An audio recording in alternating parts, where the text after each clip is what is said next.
खबर उत्तर प्रदेश के गोंडा जिले से है, जहां शनिवार को शहर के टाउन हॉल में आयोजित पत्रकारिता दिवस पर मुख्य अतिथि पुलिस अधीक्षक विनीत जायसवाल ने कहा कि नई पीढ़ी को वरिष्ठ जनों से सीखने की जरूरत है। पत्रकारिता में कमजोर की बात उठना सही है। तमाम सूचनाएं समय से मिलने पर कई समस्याओं को त्वरित समाधान हो जाता है, लेकिन कुछ युवा पत्रकार रास्ता भटक गए हैं, जो अनुचित प्रतीत होता है। सिटी मजिस्ट्रेट पंकज वर्मा व एसडीएम सदर जितेंद्र गौतम ने पत्रकारिता दिवस पर पत्रकारों को बधाई दी और कहा कि पत्रकारिता सरकार व आम जनों के बीच बेहतर संवाद है। इस मौके पर वरिष्ठ पत्रकार विजय बहादुर तिवारी, एसपी मिश्र, टीपी सिंह, चंद्रनारायण राव, केवी सिंह, हरिनारायण शुक्ला समेत अन्य पत्रकारों को सम्मानित किया गया। श्रमजीवी पत्रकार यूनियन के अध्यक्ष कैलाश नाथ वर्मा व महामंत्री महेद तिवारी ने मुख्य अतिथियों का जोरदार स्वागत किया। संचालन इरफान मुईन ने किया। इस मौके पर सामाजिक कार्यकर्ता अरुण सिंह को एसपी ने सम्मानित किया। पत्रकारिता दिवस के कार्यक्रम में मंच से एसपी विनीत जायसवाल ने पत्रकारों से खास बातचीत की। सभी सम्मानित इस शहर के लोग, मंच पर मंचासीन हमारे साथी अधिकारीगण और जितने भी वरिष्ठ पत्रकार यहाँ पर सम्मानित हुए हैं, आप सभी लोगों को हिंदी पत्रकारिता दिवस की ढेर सारी बधाई और शुभकामनाएं। अभी जो बहुत ही वरिष्ठ हमारे वक्ता थे, उन्होंने बहुत संक्षेप में ही अच्छे से अपनी बात रखी कि किस प्रकार पत्रकारिता पहले क्रांति हुआ करती थी, एक मिशन हुआ करता था। हम सभी ने पढ़ा भी है कि चाहे वो देश की आज़ादी की लड़ाई हो या उसके बाद भी जितने हमारे समाज में सुधार हुए हों, रिफॉर्म्स हुए हों, उन सब की नींव यदि देखी जाए तो वो कहीं ना कहीं पत्रकारों ने ही रखी है। चाहे वो प्रिंट हो, चाहे वो मौखिक बोल के हो, समाज के माध्यम से, जो आज तक हम लोगों को प्रेरणा देती है, प्रेरित करती है। और बहुत ही अच्छा इस कार्यक्रम का आयोजन हुआ है और जो लोग पत्रकारिता के जगत में अच्छा कार्य कर रहे हैं, निश्चित तौर पे हमारी सामूहिक जिम्मेदारी है कि ऐसे लोगों का मनोबल हम बढ़ाएं, क्योंकि आज पारंपरिक मीडिया से अलग हटके भी कई प्रकार के मीडिया आ गई है। आपको भी इसकी जानकारी है। पहले सिर्फ हम प्रिंट मीडिया को जानते थे, फिर बाद में इलेक्ट्रॉनिक मीडिया आया। वो पहले जो 1 घंटे का समाचार हुआ करता था, 24x7 के चैनल्स बन गए। खबरों में इस प्रकार की प्रतियोगिता, इस प्रकार का कंपटीशन आया कि कहीं ना कहीं उस चीज को कमर्शियलाइज किया गया। अब जो लेटेस्ट चीज है, आप सभी जानते हैं, सोशल मीडिया। कई यूट्यूब चैनल्स बन गए, कई ट्विटर के माध्यम से, कहीं फेसबुक के माध्यम से, तमाम पोर्टल्स हैं। अब बहुत अच्छी बात, बहुत एक जो अनुभव दर्शाता है कि ये ऐसे ही नहीं, इतना वरिष्ठ इनको जो है ओहदा दिया गया है समाज में। जो अभी वक्ता हमारे से पूर्व यहाँ पर थे, इनके द्वारा बताया गया और जो बहुत महत्वपूर्ण बात की गई इनके द्वारा कि निष्पक्ष पत्रकारिता, निष्पक्ष जो कहते हैं कि ऐसा कोई शब्द नहीं होना चाहिए। हमेशा जो अच्छे पत्रकार है, सिर्फ पत्रकारों को ही नहीं कहूँगा मैं, ये चीज़ हमारे सर्विस में, यदि मैं पुलिस विभाग में हूँ तो पुलिस सेवा में भी यह चीज़ लागू होती है कि सिर्फ यह कह देने से कि हम निष्पक्ष कार्रवाई कर रहे हैं काम नहीं चलता। आपको पक्ष लेना पड़ेगा, आपको पक्ष लेना पड़ेगा। जो सही है उसका साथ देना पड़ेगा, जो गरीब है, जो कमजोर है, उसके पक्ष में मजबूती के साथ खड़ा होना पड़ेगा।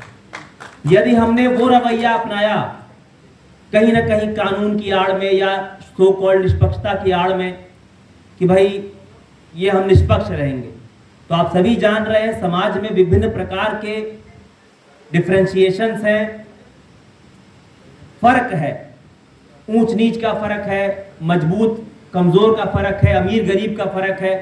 तो इस निष्पक्षता की आड़ में होगा ये कि एक बड़ी मछली छोटी मछली को खा जाएगी और हम अपने निष्पक्षता का ढोल पीटते रह जाएंगे। तो इसलिए बहुत बहुत साधुवाद आपको जो आपने ये बात यहाँ पर रखी, और ये हमें भी इस चीज़ से सीखना चाहिए। और मैं भी अपने अधीनस्थों को बताने का ये प्रयास करता हूँ कि कई लोग ऐसे आएंगे आपके सामने थाने पर या आपके कार्यालय में, जिनकी ऑलरेडी बहुत पैरवी होगी।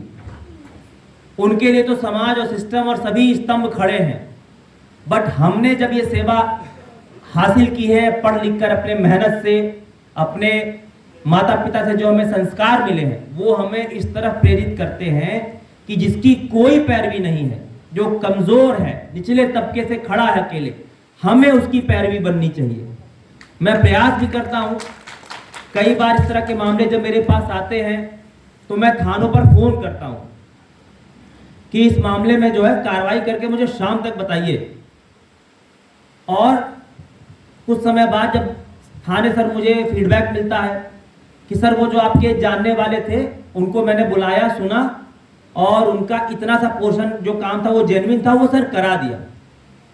मैं कभी भी थाने वाले को करेक्ट नहीं करता हूं कि वो मेरे जानने वाला नहीं था। उसे लगता है, मेरी पैरवी से उसको लगता है कई बार नीचे अधीनस्थों को कि लग रहा है सर का कोई रेफरेंस से आया है या कोई जानने वाला आया है, तो इसलिए उसको ज्यादा वो ध्यान देते हैं और वो काम को प्राथमिकता पे लाते हैं।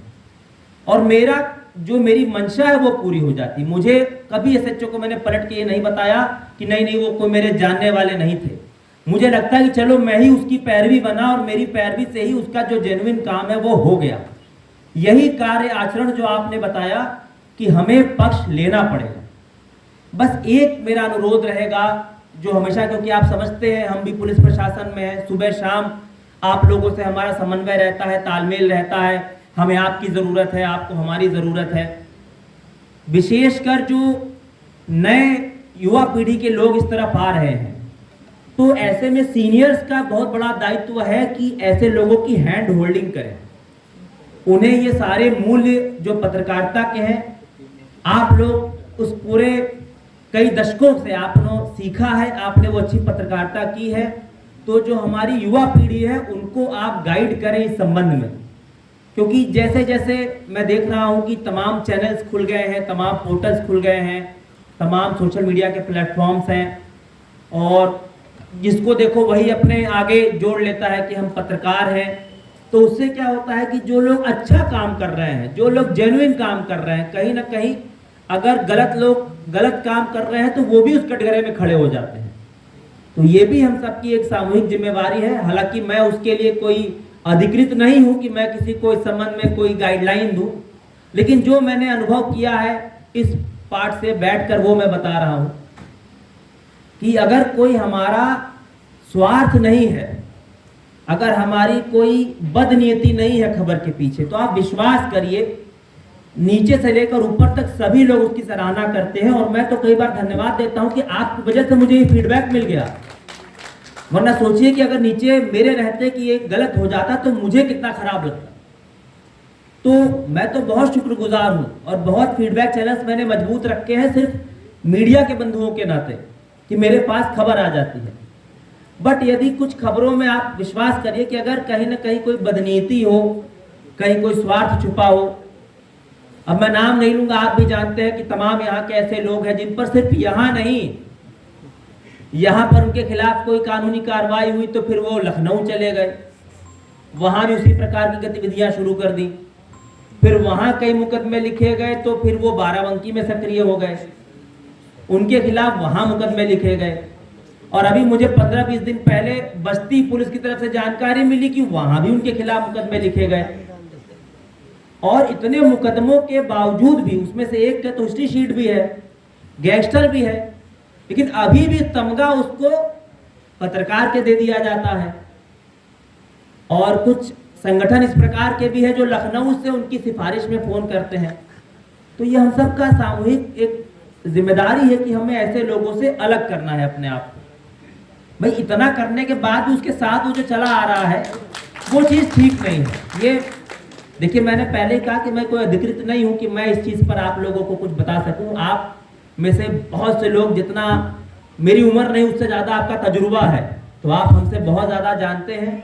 बस मेरा यही अनुरोध रहेगा, जैसे हम भी अपने सीनियर से सीखते हैं, जो हमारे वरिष्ठ अधिकारी गण हैं जिन्होंने इस पूरी सेवा में अच्छे कार्य किए हैं, अपने अनुभव से बहुत कुछ सीखा है, वो भी हमारी हैंड होल्डिंग करते हैं, हमें गाइड करते हैं कि इस काम को आप ऐसे करिए, इस काम के पीछे आप ये तरीके से करेंगे तो अच्छा रहेगा, पब्लिक के लिए भी अच्छा रहेगा। तो ऐसे ही मेरा सीनियर जो जर्नलिस्ट यहाँ पर मौजूद है उनसे अनुरोध रहेगा कि जो भी ये युवा पीढ़ी है उसको हैंड होल्डिंग की ज़रूरत है। आप लोग उस पर मेरा निवेदन रहेगा कि ज़रूर ध्यान दें। और पुनः आप सभी लोगों को हिंदी पत्रकारिता दिवस की ढेर सारी बधाई।